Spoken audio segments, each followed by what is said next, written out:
Okay. Can y'all see my screen? Yes. And okay, cool deal. All right. Sorry about that. I hate Macs. Just minor rant. Like they're really dumb. You have to do some stupid security settings and approve stuff, and for whatever reason, it didn't work. So, anyways, so here's a talk on stopping the bleeding. So if you are starting a SOC, or maybe you have a SOC and it's just not working the way that you want to, I figured I'd put together 10 steps to kind of turn that around and get you on the right path, like kind of the things that I would do and actually have done, in the kind of somewhat order, I guess you could say, that I did them. So about me, hold on. Cool. Yeah, I have some certifications. I've built three socks. One was mediocre-ish, and then the other two were pretty good. Uh, the last one, I won a Cogswell Award from the Defense Counterintelligence Agency. Well, my team did rather. So that was really fun. We were one of the 1% of cleared security facilities. Um, so yeah, I've built a lot of socks, I guess, and I've also done a lot of consulting just in my time, and have had the opportunity to work with a lot of Fortune like 500 organizations and large government organizations when building SOAR playbooks. So that's a little bit about my background. All right. So I'm going to make a few assumptions. So the first one, and I know that these are not going to be great assumptions, or maybe even necessarily realistic, but that the your IT operations or engineering are reasonably well ran, and that the issue really is just you don't feel like your SOC is providing real value. Also, that we're going to make sure that you have a reasonably update network diagram and asset inventory. I feel like that kind of flows from above with the above bullet point. And the next one is actually going to be the most important if you want to actually fix your SOC, and that's going to be the leadership buy-in for change. A lot of these that we're going to cover today, they can be done in parallel, so you don't necessarily have to do them in order. And I actually struggled picking the order on some of these. So just know, I think the first five are probably going to be the first five I'd really touch on myself and that I've done. But outside of that, like you can realistically do a lot of these at the same time. And then lastly, yep, go ahead. Question for you about these assumptions. Are these strong recommendations or are they absolute requirements? Uh, the only one that's an absolute requirement is the leadership buy-in. Okay, that's good to know. Yeah, the next one that will make your life easier would probably be having a SIM and a case management system. That doesn't mean a paid SIM or having to spend a bunch of money. But and by SIM, I just mean really some centralized repository to send your log data.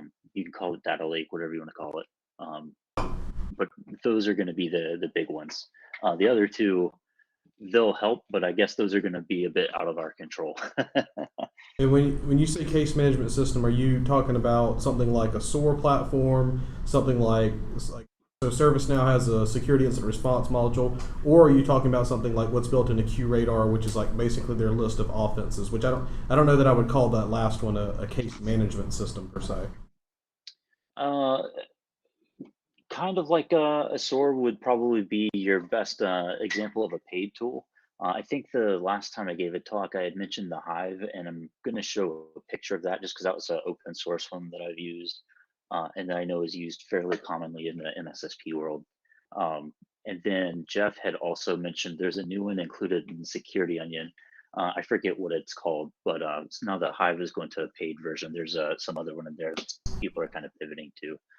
But yeah, really anything that you can have as like all of my alerts are going to come to some centralized case management system where I can control, you know, how that data is presented to the analyst. So if I get this alert, this information goes to the analyst type thing.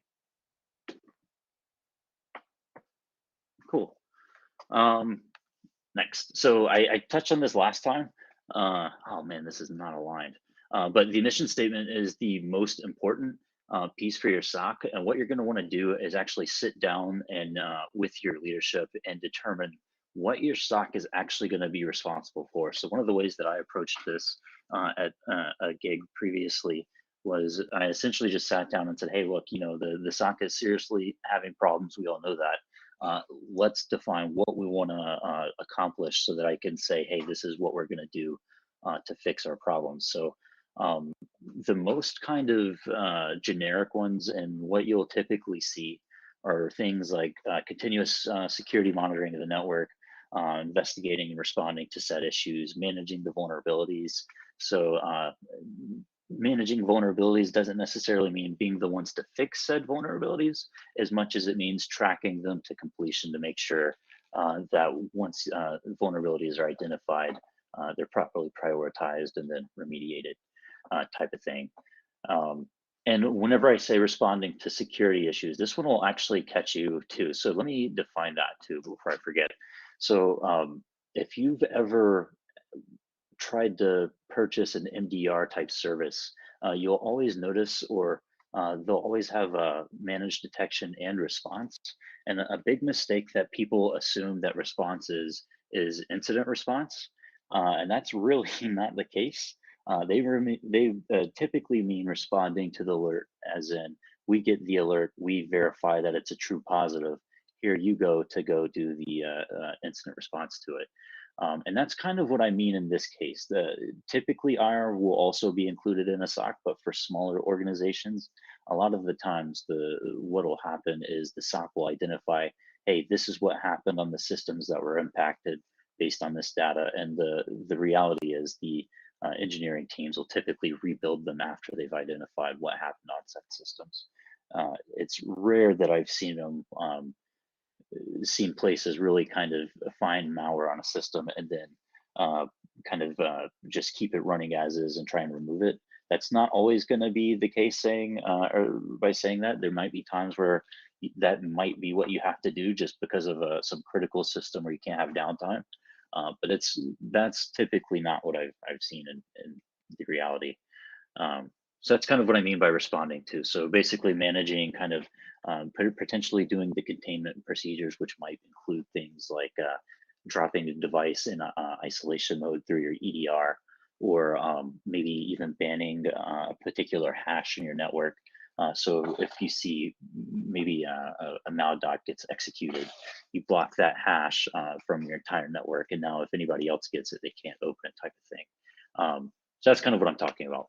And then lastly, providing situational awareness. So what you're seeing in your security program, you want to also be able to provide value and say, hey, these are some recommendations based on what we're seeing, where we could say we need to either improve visibility or where it may be worth spending a little more in prevention to maybe harden or secure a particular environment. So being able to provide your leadership with things like common behaviors that adversaries are using, and that sort of thing. Mission statement example. I'm gonna just copy and paste this into Slack, so don't worry about reading all of this. I just also use Chat GPT to generate this because I'm terrible at writing them. Uh, so honestly, the real goal of the mission statement is to have in writing something that everyone can go look at somewhere and that management has signed off on. Uh, a lot of people like to have it really formal like this. I'm personally, I struggle to write stuff like this without Chat GPT. Um, so I like to keep it a little less professional, not necessarily unprofessional, but a little more just simple, like bullet points. This is what we're doing, or is it like this is what we're responsible for, type thing. But if you are, a more formal organization, this might be your jam. Any questions on mission statements or anything on that front? Where do you see the response? Yeah, you went over some common responsibilities. Where do you see the SOC, or do you see the SOC having responsibilities for any sort of regulatory compliance? And maybe for a specific example, there's certain regulatory bodies or frameworks that require you to say, get logs from a financial reporting application, right? That's responsible for handling finances or financial reporting for a department. And those logs need to be kept for a certain amount of time, not necessarily reviewed. I mean, from a cybersecurity perspective, obviously you want to review them for malicious or suspicious, anomalies, but it's more about really just having those logs somewhere. Do you see that as a function of a SOC or not? Uh, Honestly, your SOC can be whatever you want. My personal opinion is that compliance informs the SOC, but is not a part of the SOC.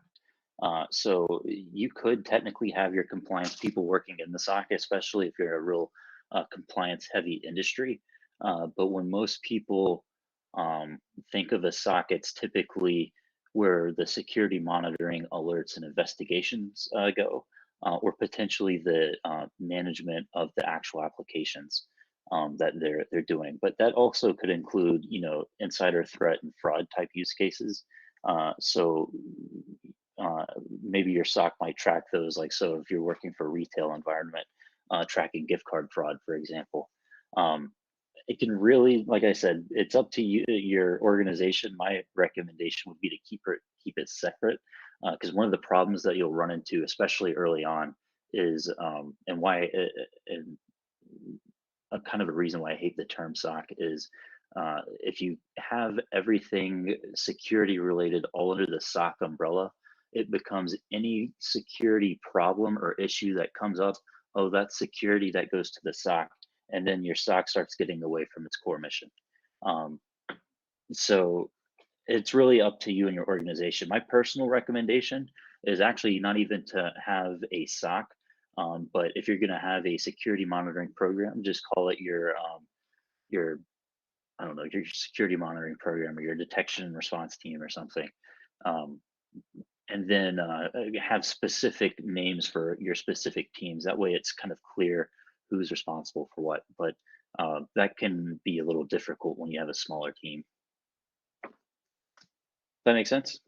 It does, yeah. And for clarity, I'm asking some leading questions, so I apologize. I can confirm that exactly what you're describing becomes the problem. So, for instance, if you're SOC, people hear security operations center and they go, oh, so anything that requires us to put, or specifically with a SIM, especially once you say, oh, well, that's where the logs go. All people hear is, oh, so I can just dump my logs there, and that's that, right? That team just takes care of it. So that creates both technical and workload or resource issues where you don't have enough people to keep up with the log sources. From a technical aspect, even something simple as storage, you could be like, for depending, let's say the regulatory framework requires you to keep logs for a year. Okay, that's good for one system, but once you multiply that out across an enterprise, and now you've got to keep logs for all of your let's say they're SOX, SOX related, Sarbanes Oxley related. Oh, you have to keep those logs for a year. Oh, well, that system generates 10 million logs per day. So now we have to store those for a year, 10 million logs per day. Okay, what kind of storage requirement is that? Oh, it's petabytes. Great. So anyway, nothing specific there for me. Definitely not having that problem. It's probably not a sticking point for me. But anyway, I'm sorry. Yeah, no problem. My recommendation on that is if you have long-term compliance storage type needs, break that out into its own separate use case. It could be maybe the same tooling that the SOC uses, but you don't typically, there are cheaper options to store logs long-term than probably your SIM. We're discussing And storage in some form. especially if you don't have any sort of detection or investigative use cases for them. So, for example, you have to store them, but they're not actually providing investigative value. I've even asked the question to our SME, can you just straight up cold storage logs as they come into the SIM? Like there's, like saying, if there's no cybersecurity value is what I would call what you were describing there. If there's no value for us for a SOC to review those things, if it's, let's say it's audit logs for data changes in a database for those applications, great, just cold storage those, and if somebody ever asks for them, just pull them out of cold storage and blow the dust off of them. Yeah, I think I mentioned this last time. What a lot of organizations do is they'll put an event broker in front of their SIM for resiliency. So something like Kafka. And that will, I think I mentioned this last time, but Kafka, if you're not familiar with it, is something that was originally developed by Twitter and was a way to ingest a lot of data really quickly. And the benefit is it doesn't have the compute and memory requirements of a SIM. So you can store data in it for a much longer period of time for a lot cheaper, while also adding resilience to your detection or your SIM pipeline so you won't drop events. Um, that could be a good way to do that, and then have just pull your events from Kafka out of a Kafka topic, Kafka topic and into your SIM. Cool. So step two, the place where I like to focus first whenever I'm trying to get a SOC is ships like set right is in most cases a SOC's primarily going to be in charge of monitoring Windows, Linux, and like Mac OS type systems.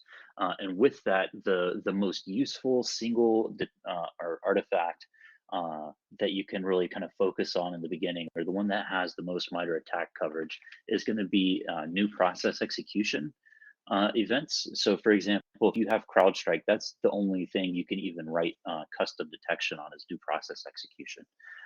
In Windows event log ID terms, that means event 4688 and sysmon event ID 1. Just a heads up for 4688, you do have to have a registry flag set to get the command line arguments with it. And that's going to be really important. One of the things that compliance frameworks overly emphasize is firewall logs, and this is also a problem with SOCs that might have had um, network security heavy personnel backgrounds. So people that are most familiar with firewalls, it's just natural to kind of, you know, gravitate to what you're most familiar with. And for a lot of us, myself included, whenever I was starting, that was network related and firewalls. But the usefulness and the amount of data that those generate is it's not a lot. So, or it's a lot of data, but it's not a lot of usefulness. So, for example, you might get let's say an IDS detection from your Palo Alto firewall or your Fortinet or something. You're not probably going to have enough metadata to really determine if it's a true positive on that end system. Just with the firewall logs and with encryption, if you're not decrypting it, you're going to miss just so much on top of it. There's so many remote workers these days. It's one of the things that I see as still a really huge problem is just an over reliance on firewall logging, and a big part of that, like I said, is compliance frameworks kind of emphasize it really heavily for whatever reason. But I mean, don't get me wrong, it's useful to have, but I would really focus on the endpoint itself.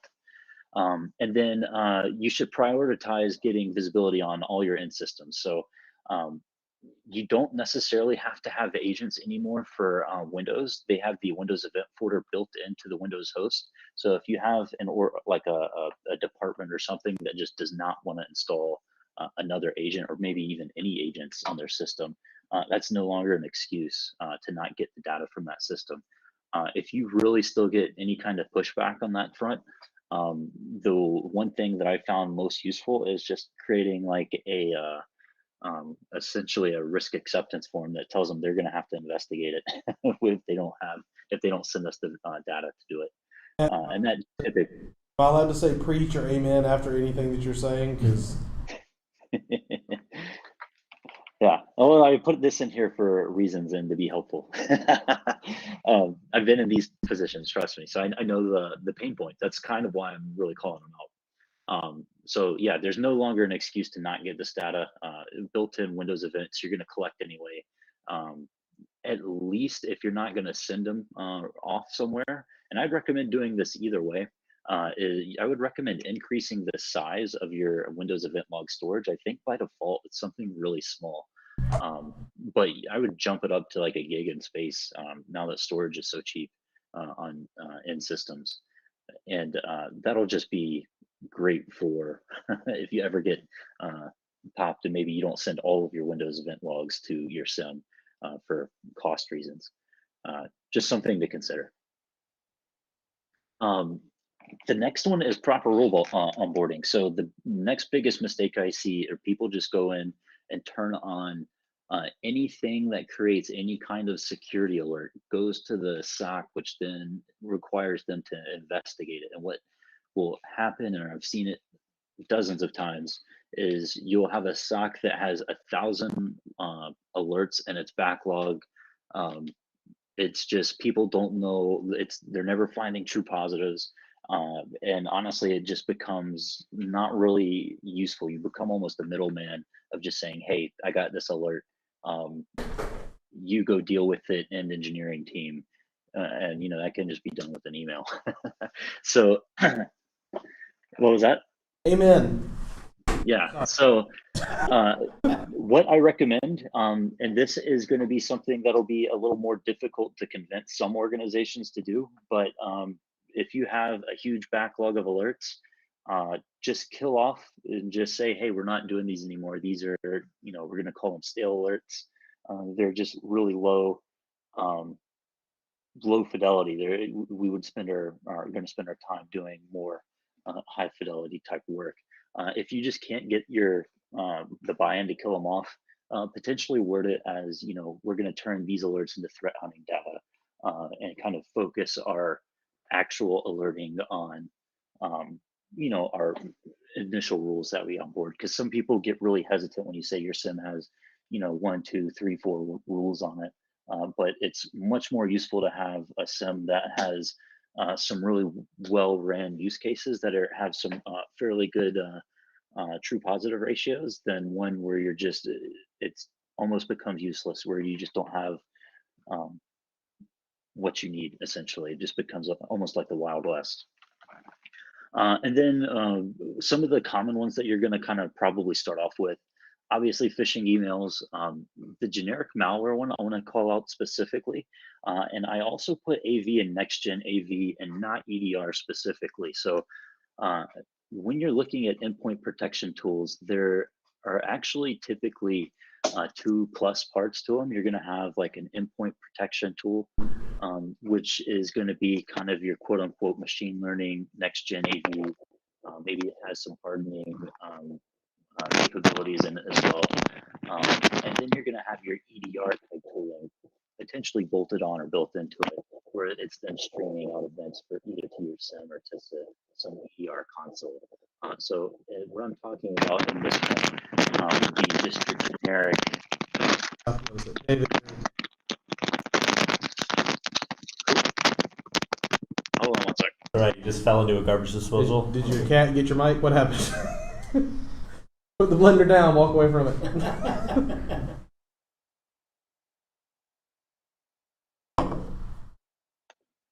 Is this better? Test. Maybe. Yes. Yeah. Okay. Sounds better. Where did I turn into a blender? We're talking about the onboarding rules and and then all I Yep. heard was Blender. Okay, yeah. So basically, the AV next gen AV. I'm really just talking about the generic alert where you don't necessarily know what the output is going to be. So you don't know if it's going to be necessarily a technique or whatever. You can think of this as if you don't have if you're just using Sysmon, for example, and Windows Defender, your Windows Offender type alerts. Um, does that kind of clear around what I mean on that? So basically, you're going to have your just generic, basically, I've detected malware with my malware detection tooling type alert. And then that's going to be kind of its singular use case. And then commonly, you'll also start off with some authentication based stuff. So your brute force stuff, adding a user to domain admin. If that's a really strong one, if any user gets domain admin that you're not expecting, well, you just detected bad activity. um, and then once you've got those kind of onboarded, start working on onboarding more EDR and behavioral type rules. So like your Sigma rules. And you'll typically, and I know this is going to sound tedious, but you'll want to do those one at a time to make sure that the output uh, has enough context for your end analyst to understand. So what do I mean by that? If I send you an alert that says MSHTA has executed an a URL, you as an analyst might not know what MSHTA even is or why that might be weird. So it's up to you as the SOC, I guess, content builder or detection engineer or whoever is creating your rule content to help build, the context around why the rule is important. And the good part about Sigma rules is they'll actually typically have a description for you. And I find that if you start off with your Sigma rules, it'll give you an idea of what a good rule looks like. And then things will start kind of clicking. I don't know how to kind of put it into words, but you'll start grasping what it's looking for and what an alert is kind of built out of. Does that make sense at all?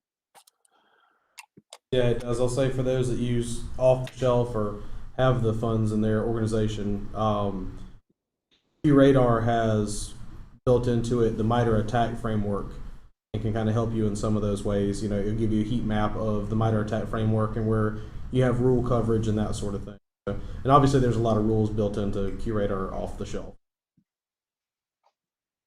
Yep.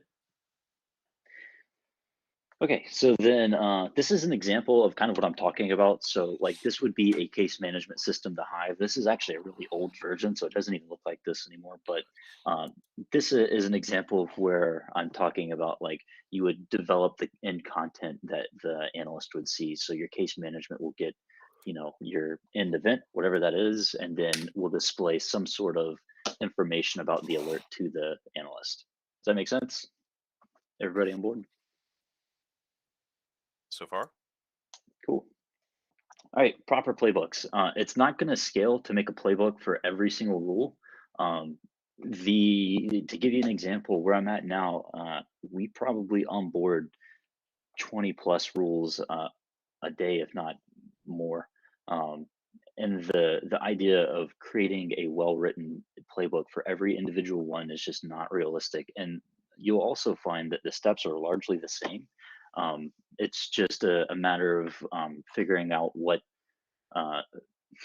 this is going to sound dumb, but it's going to be a matter of figuring out what a specific artifact is doing rather than what kind of data you're pulling at. That might not make sense right now, but it will in just a minute, I hope. What do I mean by that? So you might want to focus on like, for example, if you're starting out with your phishing use case, of course, a phishing playbook, or in the event of your next gen or AV type alerts, just a general malware playbook. So if malware is executed, these are the steps that we're going to follow. And I typically recommend two types of playbooks. You'll want to have a more strategic one. So who's going to be contacted and when, and who's going to contact what team, that sort of thing. And then a more tactical one. So once the end incident response analyst is doing their investigations, what are the steps that they should follow? Something that is a struggle for a lot of SOC analysts when they get started is, especially if they have an engineering background like I did, they expect a playbook to be an exact set of steps to kind of solve a crime, is really what it is. And that's just not going to be realistic ever. You're going to have some level of being able to go look up at documentation and figure things out. But what you can do is say, hey, these are the artifacts that you need to collect, and this is how you can kind of go through the data when you do collect it. So focus more on a high level, well polished strategic level playbooks rather than trying to create an individual playbook for every single rule. And I put this in here. You don't have to have a SOAR, but if you've ever seen a SOAR or just even a low code type platform, those sort of diagrams can be super, super useful to hang on a wall in your SOC and just to kind of show this is the workflow that you need to follow. One thing, and I'll touch on this later in the talk, but I think one of the problems organizations have when writing playbooks is they suffer from not having enough information to really fully investigate an issue. And that makes it hard to really write a playbook to determine if something's malicious or not. So a good example being, I worked a lot at MDR providers where in most cases I had either only network data or maybe I only had EDR data, or even just the two. I didn't have any sort of authentication type data. Um, in a lot of cases, EDR data will be enough to tell you something's malicious, but not necessarily enough to tell you what happened. You might have to pull more forensic type data. And in the past, that was typically kind of walled off behind expensive tooling and just really complicated open source tools. Now there's tools like Velociraptor, which are free and open source and super easy to use and super easy to set up. So there's not really an excuse to say you don't have the data anymore. Um, so yeah, building forensics capabilities. I didn't realize this was the next slide. I thought I had this later. But again, um, a free open source tool that you can use that's honestly used at a lot of MSSPs under the hood is Velociraptor. The way that you might want to deploy this, or that is commonly deployed, is you might have, if you're an organization that's not an MSSP, you might have your own dedicated Velociraptor server stood up. Whenever you get an EDR alert or some other alert, either through your EDR tooling or maybe your remote management tooling, deploy a Velociraptor binary, which can then send that forensic data back to the Velociraptor server, which will be super helpful in figuring out what's going on. You can't often store a lot of forensic artifacts in a SIM just because of their size. But once you have looked at and actually gotten hands-on familiarity with tools like Velociraptor, um, I feel like it will make investigations just so much easier, make so much more sense for you than if you've been limited in terms of maybe you only have network data or only have endpoint data, and you've just felt like you struggled. Um, Those forensic artifacts that you're talking about, those are useful to defeat what I'll call dead ending, which is what you described earlier. Like if you get you mentioned IPS or IDS alert from your firewall, you get that. But if you don't have SSL decryption, or if you don't have sometimes even packet information, sometimes you need that. You can't really. You can say, well, yeah, IPS or IDS gave us an alert. It obviously found a bad thing, but I have no way to go back and chase and show you like, yes, that traffic was actually malicious versus it was a false positive or whatever.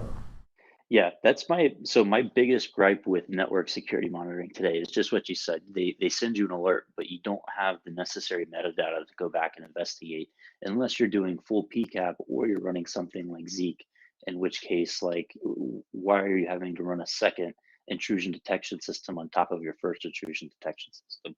And Zeek is even then only as useful as your ability to decrypt traffic. So network security monitoring is incredibly difficult to do well, and it's also expensive and complicated. So it's why I almost always go to start at the host. You'll also, when you're limited to just network visibility, you might not know things that happen on the host. So sure, you might rebuild the system, but you may not know that the credentials were dumped and now maybe you haven't reset the passwords for all of the systems, or maybe you just didn't know all the credentials on said system. So yeah, that's my big kind of gripe on it. But I don't want to say it's not useful. If you have Zeek metadata um, and you have SSL decryption, it is really nice to have for writing detection. So the way that I've used Zeek in the past, the way I thought you would originally use it is that you do a lot of custom scripts with it, which is something that you can do. But sending the metadata to the SIM and then writing the alerts off the metadata in the SIM um, is super useful and super easy. So just throwing that out there. But yeah, so at this point, progress point, we now have a mission statement. We have endpoint visibility. We have a few basic high quality rules. We have some playbooks, and we have forensic data to answer our questions. So that's where we're at this point. If we've done these kind of 5 steps to start out with, and like I mentioned, you don't have to do these necessarily in order or one at a time. They can be done in parallel. Step 6, practice. I don't really have anything else on this slide. Just if you're gonna uh, have a good and well-running SOC, you're going to want to practice. If you've never had an alert before, that's been a true positive. You might not know what it's like to be in that situation, and it can be really stressful. But if you practice, you will not feel that stress nearly as much.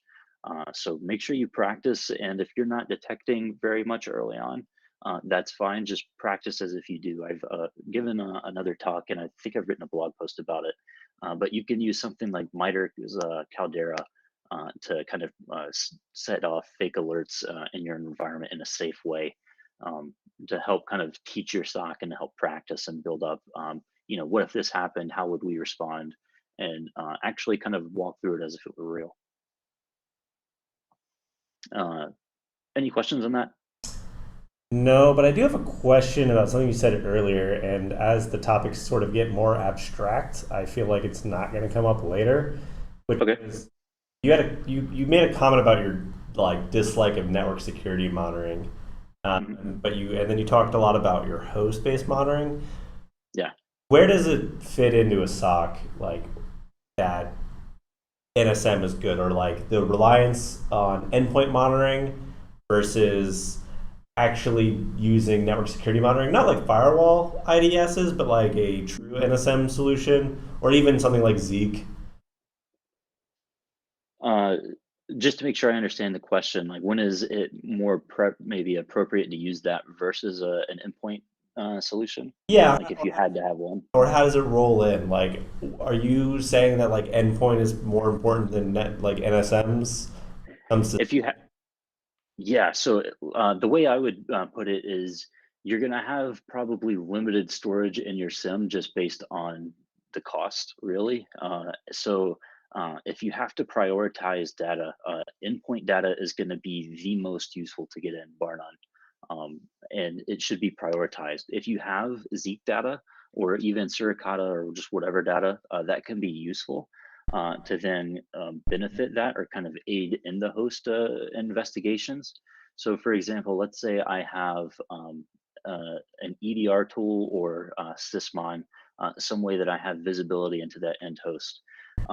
If I have an NSM alert, let's say a Suricata alert says maybe there's been a C2 communication to some remote IP address, I can then either go into my EDR and look what IP address or what process communicated to that IP address, and then look at how it executed up the process chain. Or go to my Windows event logs like Sysmon and do the exact same thing. Just work your way up the process chain till you figure out how it executed, and so on and so forth. Um, so that's kind of why I go back to the host is the most useful. You can do kind of cool stuff when you have like someone that's really smart with network security monitoring, where you can do things like if there's a lot of more HTTP post requests than GET requests, and doing all these kind of like analysis on like ports and data transfers and stuff. But I find that it's hard to build that up as a skill and to find someone that actually has it uh, and can do it well. Cool. Um, so then next up, threat modeling. So you've got your basic visibility, you've got just your basic kind of alerts, that sort of thing. The next thing you want to do is identify, what are your critical assets? What do you want to protect the most? So like your PII or PCI data or something to that effect. What are your external assets? So what is anything that you might have public facing? And then understand, what are some of the things that would be the worst case scenario for those. So like maybe in your external facing assets, downtime is more important than where maybe confidentiality or integrity might be in your critical assets. Also, this is a good time to understand which threat actors are going to be targeting your organization. So I have one in here that says Google Spreadsheet. I am going to show that at the end of the slide deck, and I'll have all of these linked in the slides. But there are free sources of intel to kind of figure out what threat actors target what industry verticals. Those are not obviously going to be everyone that's going to try to target you, but those are going to be the most common and probably the ones with the most capability and the most intent. Um, and you'll find too that you can get really proactive about figuring out what they're doing. So, for example, I have on here that Google spreadsheet. You can find, let's say, you're in, I don't know, finance or something, and you're dealing with more Fin 7, Fin 6 type groups. You can go ahead and start looking at what are their, what malware are they using, and that sort of thing, and then start like creating fake environments, detonating it, and then seeing what they do um, on that disk once you've detonated the malware. Um, that's something that we actually do where I'm at now. And it's something that you can do really easily with a tool called Lima Charlie. You can basically just send your Windows event logs there and flip a button and turn on the Sigma rules, detonate malware, and it's just like watching them like step through each kind of phase of an attack. It's really interesting. But it can be a great way to build up your own intel and kind of get more proactive about, what the bad guys targeting you are doing, and what you can do to make their life harder. So they'll go and focus on other groups rather than spend all their time trying to, get into your organization. Um, so yeah, and by doing these, that'll help you know where you need to prioritize your detection capability, and by that extent, where you're going to need to prioritize your visibility just in general. Directly to your identify list, domains and external IP ranges. Those two things in particular. A myriad of things to include brand monitoring and that sort of thing. Yeah, another big rant that I have. I'm actually so another Colasec talk I want to do soon is a modified version of the kill chain to make it actually useful. But one of the biggest misconceptions is that you don't have any visibility into the weaponization phase, and that is absolutely not true. So mentioned in the news section that Reddit was hit with Reddit-SSO as part of that phishing campaign. If they had some sort of brand reputation monitoring, I think Soteria offers DNSense, or using certificate transparency monitoring to see whenever new SSL certificates were generated for domains, they could have potentially detected that domain and blocked it before it ever actually had any sort of infrastructure up. So don't let people tell you that you can't see in the weaponization phase. You can't see all of it, but you can see some of it. Yeah, we saw an IP address today that we've been monitoring spin up an MX record. So that's they're up to no Yep. good. It's not just a content change on a website. They're spinning up an MX record. Yep. And a good tool that you can use to help you understand or even look for domains is DNS Twist. Let me see how easy it'll be to share my screen on that.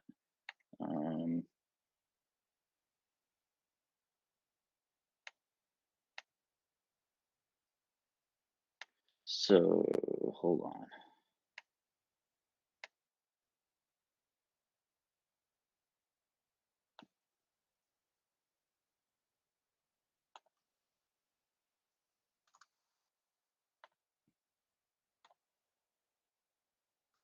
So basically what DNS Twist does is it looks for all kind of permutations that a phisher might use to spoof your network.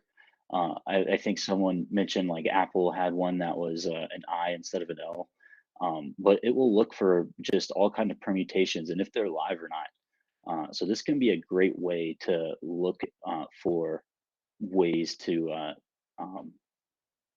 adversaries that might be, trying to spoof you. And you don't have to use the website. This is just a Python tool. If you go to GitHub, you can find it fairly easily.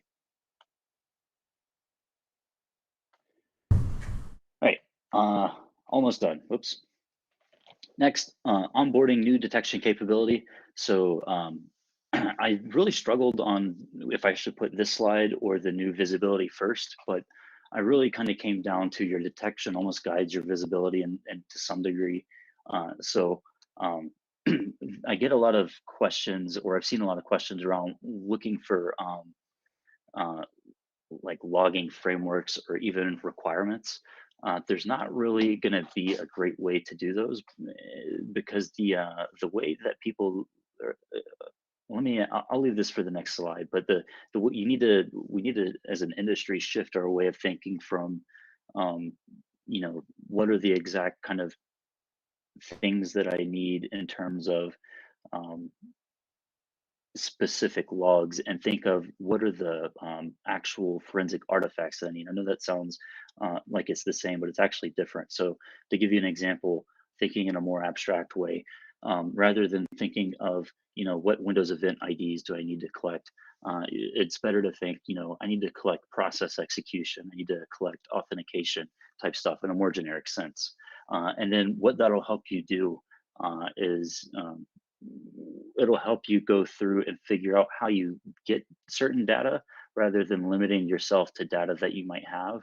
And what I mean by that is it's possible to say, these are the only logs that I might know are available from a certain system.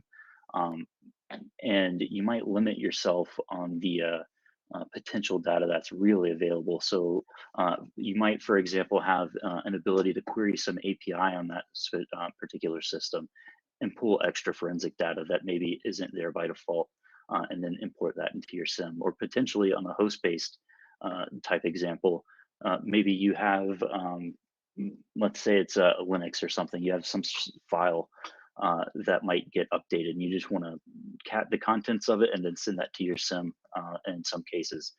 That might be something that you want to build even custom. And once you get to be a more mature SOC, that'll become more and more common. So um, I think I mentioned this tool in the last talk I gave, but we use something internally called Strelka.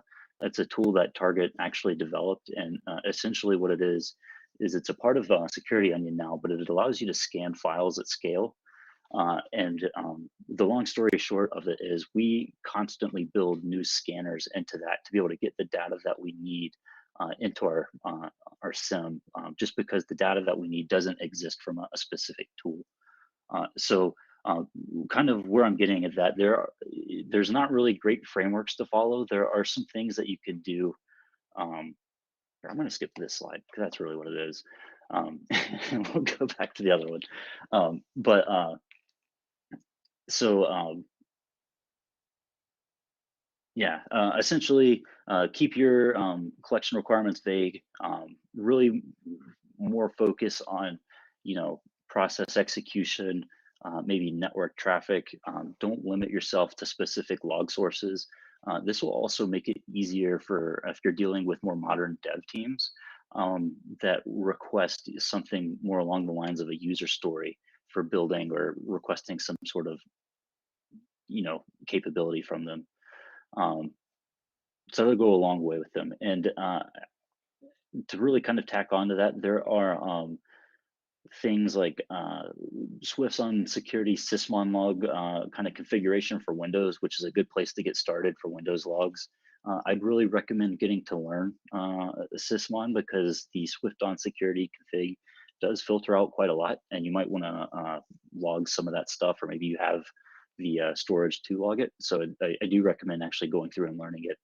And Florian Roth has an audit deconfig for Linux. So same thing. It's just a good kind of generic config that's going to be good for 90% of the use cases out there. So it's a good way to kind of get started on what to send to your SIM uh, in terms of your basic Windows and Linux logs. But yeah, like I said, shift away from the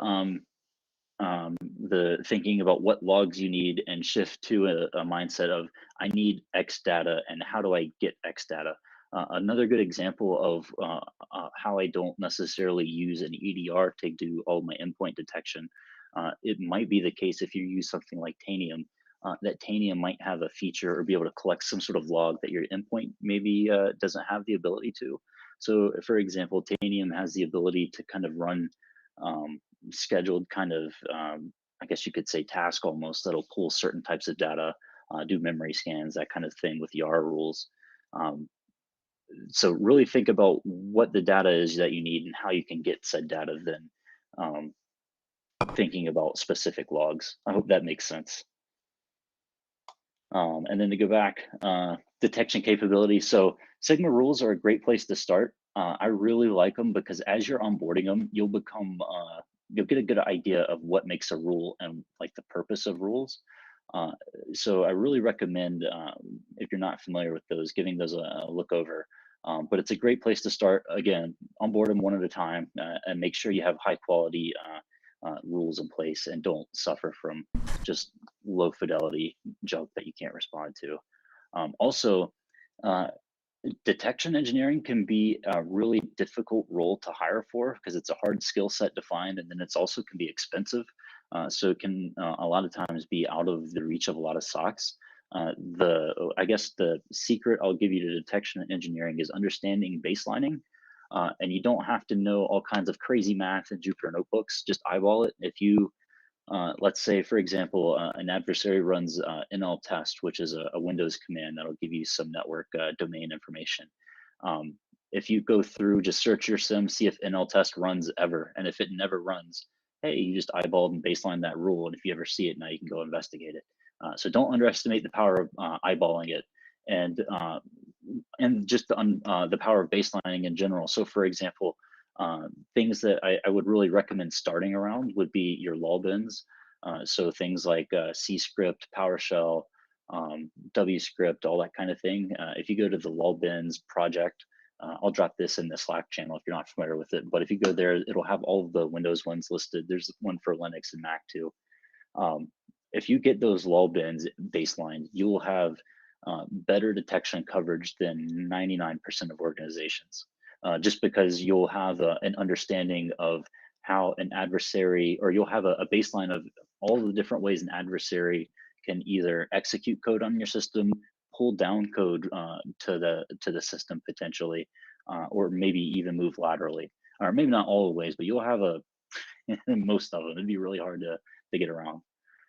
And then same thing with network traffic. Don't underestimate the power of baselining the ports that are in use for your destination. So for example, your public facing web servers, what ports are they communicating over internally? If you see a network scan over a different port, track down that process and again, identify, what process made that network connection, and then work your way up and figure out if it was a legitimate use or not. So it becomes really powerful as a detection tool.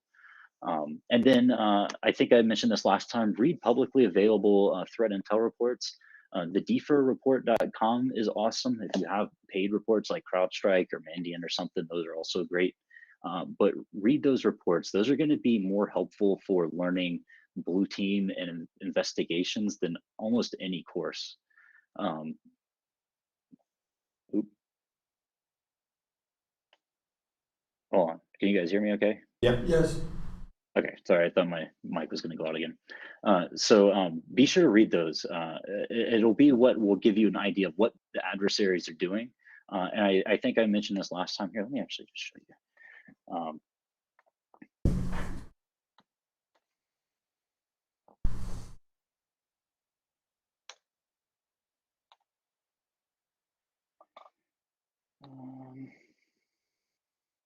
So DFIR report is really great about building a timeline out of things that they'll do.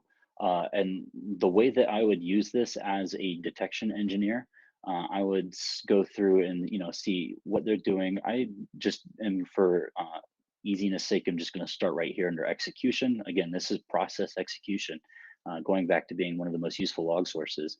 Baselining some of these commands. So if you see get child item and then outstring and some of these patterns, maybe that's not common in your network, and you can build a detection on that. That could be a useful detection for you. Same thing with the rest of these, PowerShell command.get process. Adversaries will commonly run whoami/all. That's common for a lot of applications, unfortunately, but if you're small enough of an organization, that might be something easy enough to detect on as well. But these are actual command line arguments. This is what malicious looks like, and this is how you tell and start to learn what malicious looks like. And these are how you can start understanding what you need to look for. So let's say I got a maybe a detection on, I don't know, any sort of maldoc, I'll just say. Some of the things that I'll commonly look for afterwards are who am I following it? And then just some of these other commands. So like net accounts is also really common. honestly, it becomes really common and easy to see a lot of threat actor activity once you become familiar with what they do, because it becomes really common and easy. If you go through a lot of these, you start to see the same things over and over again. So, anyways, back to the talk. So yeah, I think that's on that one. Let me go back to presentation mode. Actually, let me show Sigma rules too. I think I've shown these a bunch before, but just in case there's new people. These are essentially a way to write generic rules for SIMs. Some EDR tools actually will also convert these rules to their own kind of internal logic. But the idea is, let's go back and do process execution.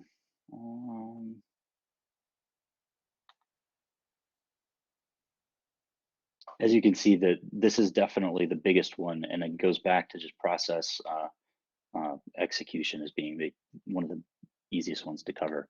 But you start getting familiar with what makes a good rule. So this one's a terrible rule. It's got a terrible detection. Detects lateral movement by terrible group. So okay, uh, I wouldn't actually. So this was a bad example. But what I would typically do is say, hey, this is what net is and what it does, and it is commonly used for lateral movement. But I'm not going to judge them, I guess, too much more. Let's look at a different one.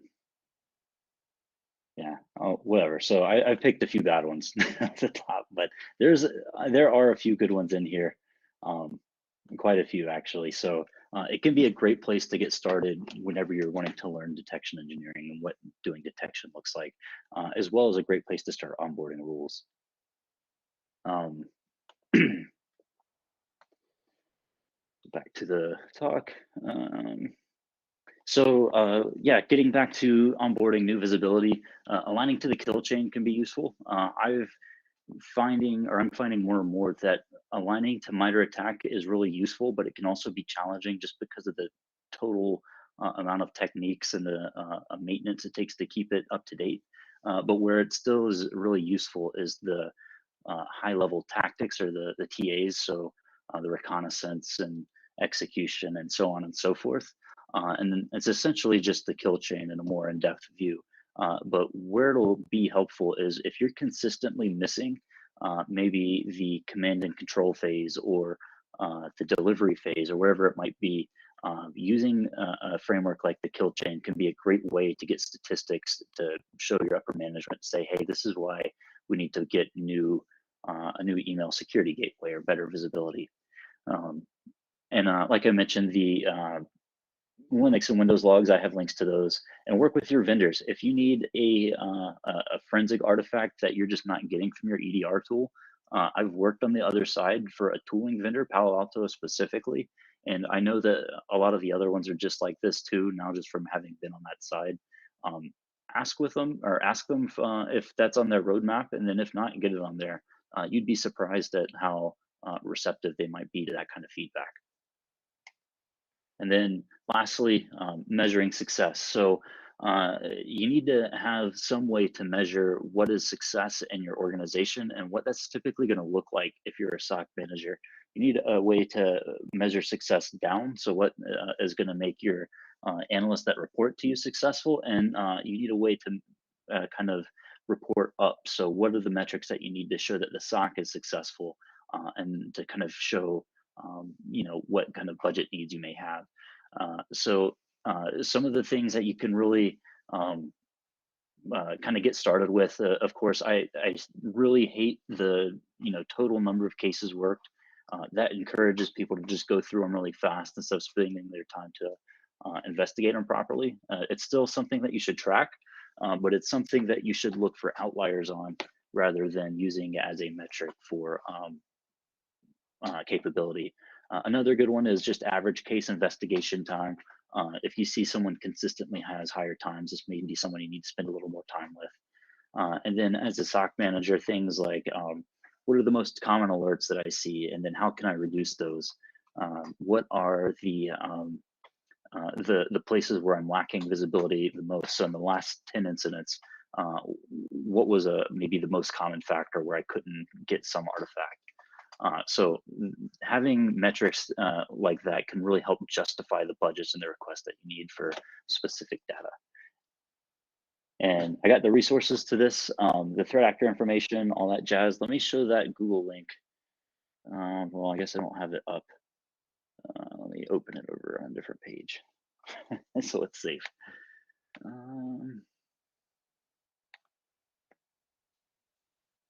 Okay, never mind.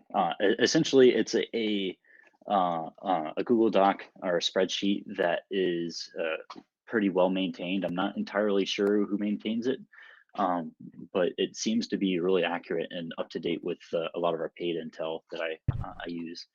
But it has what threat actors are using what malware and targeting what industries. So it can be super useful. MITRE ATT&CK also has those under the groups. It can be a little more frustrating because you'll have to go through each group to see if they target your industry manually, unless you write a script to do it, of course. And then there's a good Thailand one that has what threat actors are targeting, what groups as well that I've included. And then I think that is actually it. There was one thing that I actually really struggled if I wanted to leave include or not, and I just want to add it on here just for the argument of it, or not argument for the sake of it, and that is automation and really embracing it. Having someone that knows Python on your team will add such value to your SOC, even if they don't know the security aspect. You can teach that, and it will just it's such a game changer. SOAR platforms can bring that barrier of entry down. So if you don't have a lot of strong Python coders on your team, a SOAR platform might make that easier for you to get started with. But again, I don't want to ever recommend a tool as much as, automation is just awesome. And I can't recommend learning Python enough in terms of helping your security career. But yeah, that's it. Any questions, feedback? Yeah, just, David, I don't appreciate you targeting me in a presentation. That's not appreciated. Struggles have it work. So. I appreciate you making light of all of Corey's problems, and carry on, please. I'll lend credence to 8%. That's just because I went to the bathroom at one point and I missed 2%. So I'm sure it was relevant as well. Yeah, cool. I hope it was helpful.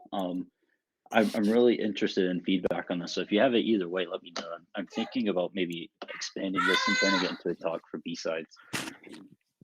I think it was a really good checklist. And I'll tell you what I'm gonna do. I'll reach out. You may have spoken with Terry last time on our team. He's our team lead for the SOC. So I'm gonna reach out to him. He really enjoyed one of your last presentations, and I'm gonna say, hey Terry, you really need to go look at this. I know he and I have talked about at least 7 out of these 10 items. Like we've discussed these in detail. So yes. Anyway. Yeah. If you ever, I've been also thinking about doing some side consulting. Just throwing that out there. So if any of you ever need or want maybe more direct private consulting, feel free to ping me. It would be way cheaper than everywhere else, promise. Because I'm not trying to do it full time.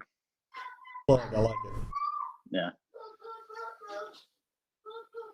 But yeah, I love to talk shop. So I'm in the Colasec chat. If you ever have any questions or want me to expand on anything in this, I'll drop the presentation or the slides in there, and feel free to ping me if you have anything that you want answered.